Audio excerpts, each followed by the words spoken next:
I divorced my husband because he cheated on me 2 years ago. He had an affair with my younger sister. They even sent me an invitation to their wedding. My mother also said she would attend the ceremony, which made me feel like she betrayed me too. Then she told me, "I'll do something fun, just wait and see." My name is Kelly, and I had a plan to punish them both. My husband and I worked at the same company, and I was his boss. He was a bit unreliable, but he was sincere and friendly. I was responsible for his training and teaching him the job. At first, he was nervous about the new work, but we gradually grew close. One day he asked me, "Helen, are you free on our next day off?" I was surprised but thrilled to see how confident he was outside the office, which made my heart skip a beat. After that, we often went out together. After 3 months of dating, he asked me, "Kelly, will you be my girlfriend?" He had become very good at his job and was praised by other bosses. When he got promoted and transferred to a different department, he proposed to me, "Kelly, will you marry me?" I happily agreed. My parents and younger sister Lauren immediately liked Scott, and our wedding went smoothly. Lauren, who was the same age as Scott, got along well with him right away. She often said, "You are so lucky to marry such a kind man like Scott." And it looks like people at work have high expectations for him. Lauren had just broken up with her boyfriend and seemed to be yearning for marriage, constantly expressing how jealous she was of me after our wedding. I kept working and taking care of household chores, supporting Scott both at work and in our personal lives. At least I thought I was supporting him. About a year after our marriage, he started coming home later and later, and we hardly ever had dinner together. "Scott, we haven't talked about work lately. Is everything okay?" I asked. "Nothing's wrong," he replied. "But you've been coming home late every day. If there's anything I can do to help." "There isn't," he said, sounding annoyed. He used to talk to me about everything, but lately he seemed irritated when I brought up work. On his days off, he'd either sleep all day, claiming he was tired, or go out to clear his head. Feeling that we hadn't been spending any quality time together, I made a suggestion to Scott. "Hey Scott, how about we go to a spa together during next month's holiday? My sister recommended a place to us." "A spa, huh?" "Yes, it's a place where we can heal our body and mind from daily stresses at work," I explained. He seemed busy, so I made a hotel reservation with the spa for him. 1 week before the spa trip, I asked, "Scott, what time should we leave the house next week?" "Huh? Oh, is the spa trip next week? I forgot to mention, I have to go on a business trip next weekend." "What? But you've known about the spa trip for quite some time." "Well, it's work, so it can't be helped," he said. "Right, I see." Scott's department seemed to be busier than ever with frequent business trips. I had no choice but to give up this time as well. As always, Scott left early in the morning for his business trip. If things had gone as planned, we would have been heading to the spa together by now, I thought to myself. While I was feeling down, I got a phone call from the hotel where I had made a reservation. Despite having sent a cancellation email, it seems they did not receive it due to an error, and they called to confirm our arrival time. I thought I might as well invite Lauren. I called my parents' house, but Lauren had been out since the morning and wouldn't be back home. So, as a last resort, I decided to invite my mother to the spa. I half gave up on the idea that my mother would be able to go on such short notice, but surprisingly, she agreed. "Really? Is it okay to leave Dad alone?" "Right now, I'm more worried about you than your father," she said. It seemed she had noticed that I had been down lately and decided to accompany me on the trip. "Thanks, Mom. I'm the one who should be thanking you. I'm happy to be able to take a trip with you like this." I decided to enjoy the trip with my mother, which I hadn't done in a long time. However, when we arrived at the hotel, we witnessed something shocking. "Mom, look at that." At the hotel, we saw Scott, who was supposed to be on his business trip. He was arm in arm with a woman. looking happy as they entered the hotel where we were supposed to stay. The moment they entered the hotel, the woman with Scott turned her face in our direction for a moment. "You've got to be kidding," I thought. The woman with Scott was my sister, Lauren. After that, I was in a state of shock and don't remember much about how I got home. After drinking some tea my mother made for me, my feelings finally started to calm down. He had been deceiving me. Not just Scott, I had also been deceived by Lauren. After calming down, I called Scott's department. As I had suspected, his department had been trying to reduce their workload for the past few years, and they were not making employees go on business trips or do any overtime as much as possible. When I told my mother about the days when Scott came home late or was on business trips, it turned out that Lauren was also not at home during those days. It was all starting to make sense. All those days when he came home late and said he was on business trips, he was actually meeting up with Lauren. When I learned the truth, anger welled up inside me rather than sadness. "Mother, I'll divorce Scott. I don't want to see Lauren, so I won't visit the house for a while." She kept silent but understood my feelings. I prepared everything before Scott came back. I arranged the divorce papers, signed a new lease for a house, packed my belongings, and moved into an apartment where I could stay until I officially moved into the new house. I left the divorce papers and a letter for Scott at the house. All the details regarding alimony and such would be handled through my lawyer, as stated in the letter. I also blocked all his contacts. I didn't want Lauren and Scott to know my new address, so I didn't tell my parents. Since we worked at the same company, we occasionally passed each other, but I completely ignored him. Realizing how hopeless the situation was, he quickly agreed to the divorce. He didn't tell anyone the reason for our divorce, but our colleagues seemed to have sensed it and avoided the subject. 5 years passed, and I kept my distance from him and my family. One day, after finishing work and returning to my room, I found my mother standing in front of me. "Mom, what's wrong?"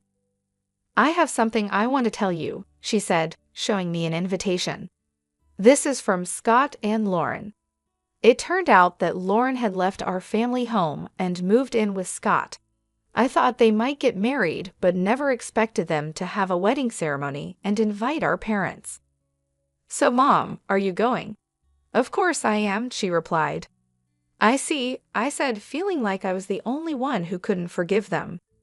They must have known this, which is why they invited only our parents to the wedding. I had no right to say anything since I had distanced myself from both Scott and my parents. Seeing me depressed, my mother smiled. "Don't worry, I'm not going because I forgive them. Just you wait and watch." On the day of the wedding, my mother called me through a video call. "I don't want to see their faces," I said, about to hang up. But I remembered my mother's words and kept the call connected. The screen showed a slideshow that was being presented. The MC began introducing the slides. This slideshow was made by the bride's mother.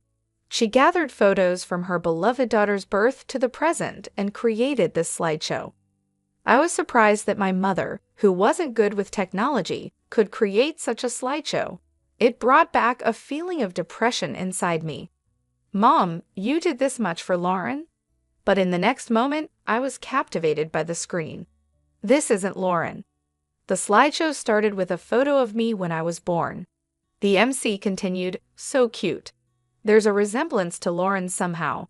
As the guests watched with a relaxed atmosphere, Lauren's expression stiffened. The MC continued, "Since she was young, the bride has always been devoted to her family. She was a diligent student and succeeded in entering her desired university. After starting her job, she became a very reliable employee at the company." Lauren's friends and colleagues, who knew about her student days and workplace, began to buzz with excitement. "Huh? Is that a photo from the welcome party at University N? Lauren didn't go to such a good university, did she? Hey, isn't that a photo from the company's welcome party? Wait a minute. Looking closely, it's completely different. Wait, if this isn't Lauren." Scott also seemed to have noticed. "What the hell is this? This isn't Lauren." The MC, unaware of the bride and groom's pale faces, continued to advance the slides. And then she met the groom, Scott, at the company. According to the bride's mother, she initially taught and trained the groom as his instructor. Then the two got married. What followed were photos from my wedding with Scott. The MC couldn't hide their confusion. Realizing something was wrong, the MC got quiet. At that moment, my mother took the stage and grabbed the microphone. "From here on, I'll take over and explain," she said smoothly while changing the slides. Even after marriage, my daughter supported him in both personal and professional aspects. However, due to how busy Scott got, he couldn't find any time for her. So my daughter planned a spa trip to help relieve his stress. "Wait, please," Lauren said, her face pale, and Scott made frantic attempts to stop my mother, but she continued with the slides. The next photo showed Scott and Lauren entering the spa hotel together, looking very close to each other. Finally, the bride and groom appeared in the photos, and both the MC and the guests fell silent. Scott and Lauren looked even more pale. But Scott declined the trip planned by my daughter due to a business trip. He said it couldn't be helped, my mother said, her voice steady and strong. He had to go on a business trip for work, so my daughter invited me to the spa. That's where we saw his affair. When my mother said those words, everyone started to talk and buzz about what she had revealed. "Huh? An affair? And this wedding is for Lauren and Scott, right? Could it be that this wedding is based on their affair?" To answer the guests' questions, my mother continued slowly. "Scott swore to marry my beloved daughter Kelly and make her happy, but instead he betrayed her. To make matters worse, he cheated on Kelly with her own sister, Lauren." "Mother, stop it already. Today is my wedding day. Why won't you celebrate my happiness?" Lauren cried as she tried to stop our mother. Still, my mother coldly looked at Lauren and said, "I have always wished for your happiness, but you've ruined it first." Kelly always considered not only herself, but also the happiness of her family. What about you, Lauren? Have you ever thought about how much Kelly would be hurt by your actions? "Well, she always seems so happy. It's not fair," Lauren responded. "So instead of being happy for your family, you just got jealous, huh?" my mother asked. "Mother-in-law, please stop. She is your precious daughter too, right? If that's the case, can't you celebrate our new beginning? Why are you doing this?" Scott pleaded. "I don't want to become a family with someone as dishonest as you. I saw it clearly at today's ceremony. If you really intend to start something with Lauren, why didn't you invite a single person from your own company? If you're going to have such a grand ceremony, shouldn't you apologize to Kelly? It's selfish to invite me and her father to the wedding without making any effort like that." "But Kelly has been ignoring me all this time," Scott protested. "Of course she has, after what you've done. It's only natural," my mother replied. "But that's all in the past, isn't it?" Scott argued. "Do you think her wounds will heal in just 5 years? Do you think you can regain our trust in such a short time?" "Don't be ridiculous," my mother said. After those words, my mother angrily left the venue with my father. I could hear my mother's voice from the cell phone. "The reason for your divorce? Did you see that, Kelly?" "Yes," I replied. "I'm sorry for reminding you of painful things," she said. "I just can't stand seeing those two acts like nothing happened." "No, thank you. I feel relieved. It's like you said everything I wanted to say." "That's right, Kelly. You always keep everything to yourself. I thought it was too kind of you not to tell your colleagues the reason for your divorce." After that, my mother sent me the recording of her conversation with Scott during the wedding. As my mother said, even if time passes, it's not easy to forget. Moreover, Scott showed no signs of remorse, calling it a thing of the past. I decided to start my second life by giving Scott a proper punishment. I chose to do it during his presentation at the company. It was open to volunteers from various departments, so I quickly signed up and entered the conference. When it was Scott's turn, his supervisor, unaware of his remarriage, said, "Scott, you seem even more motivated today because you just got married." "Yes, I will do my best for my family," he replied happily. He should have known I was in the room, but he didn't.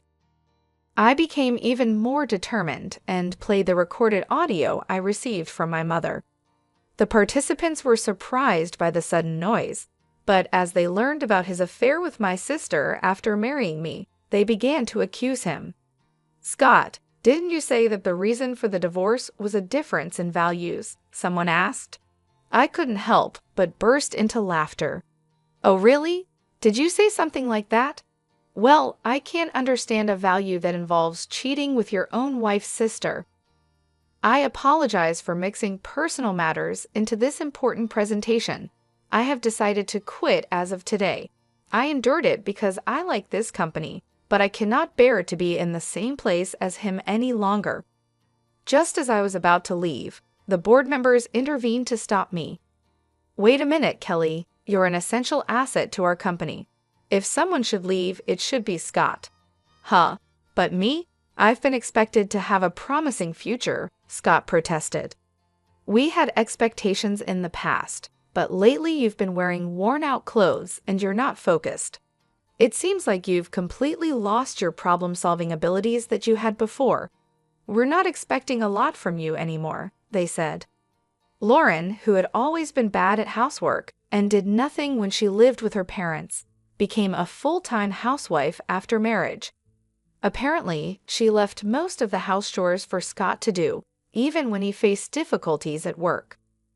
I couldn't give Scott advice like I used to, and he started causing more trouble at work. The fact that he had cheated on his wife's sister spread quickly within the company, and his reputation went downhill fast. Once respected and seen as a rising star, he was now viewed with suspicion and disdain by his colleagues. His work began to suffer, and he made more mistakes, further tarnishing his image. At the next board meeting, it was decided that I would stay at the company, but Scott would be transferred to a remote area. He was essentially being demoted, with plans to lay him off in the near future. The company couldn't afford to keep someone who had caused so much scandal and trouble.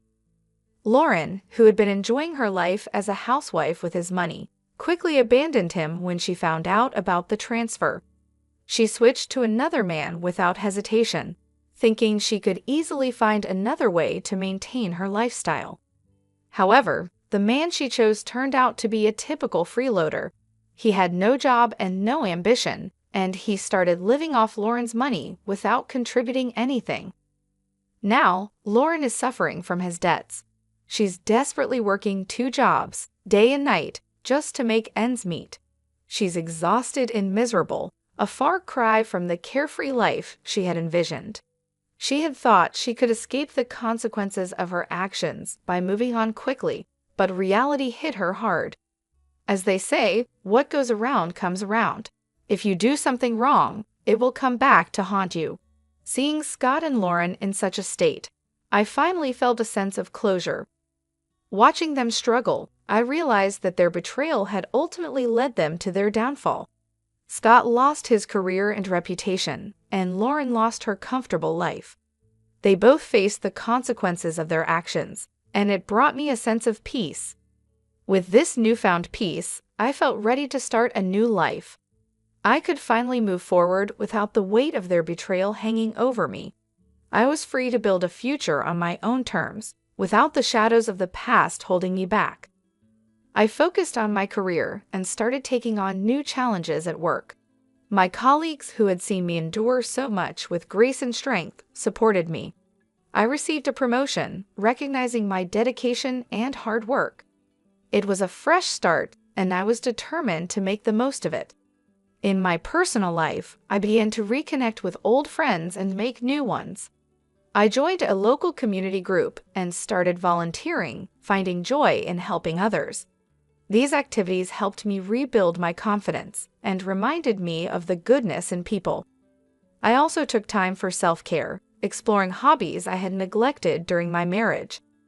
I started painting again, a passion I had always loved but had put aside.